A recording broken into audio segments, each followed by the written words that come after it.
Bonjour à toutes et à tous et bienvenue chez eBusiness Prime Factory. L'expatriation de sa société, légale ou non? Enregistrer sa société à l'étranger et rester en France, est-ce possible?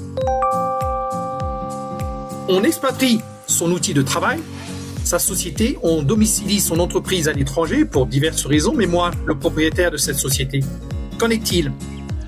Dois-je aussi m'expatrier, disons migrer là où se trouve ma société, à l'étranger? Est-il possible d'habiter ailleurs? Est-ce obligatoire? Que veut dire résidence fiscale? Effectivement, plusieurs questions se posent automatiquement à celles et ceux qui se trouvent dans cette situation. Une situation pourtant assez simple.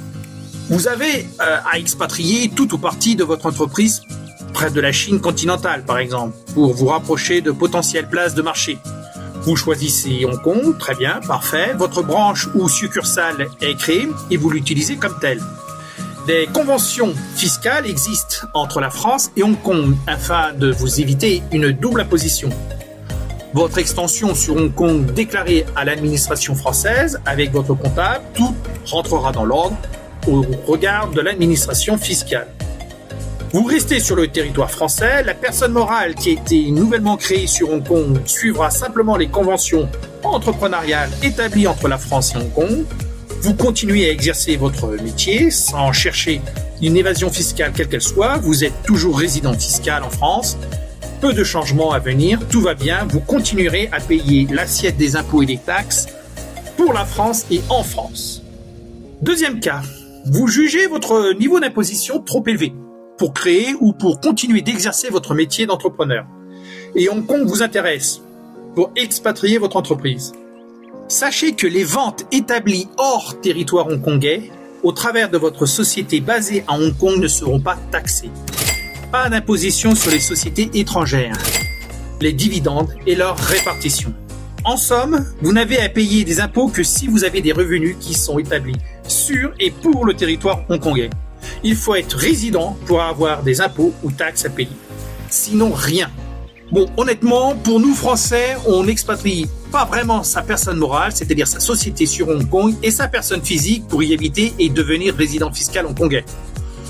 Pourquoi pas, si votre dame, par exemple, est hongkongaise. Bon, ou d'autres cas bien personnels et tout aussi importants.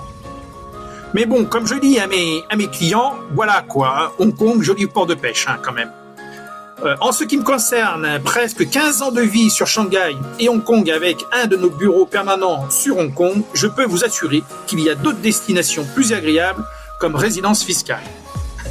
Le mot est lâché, résidence fiscale.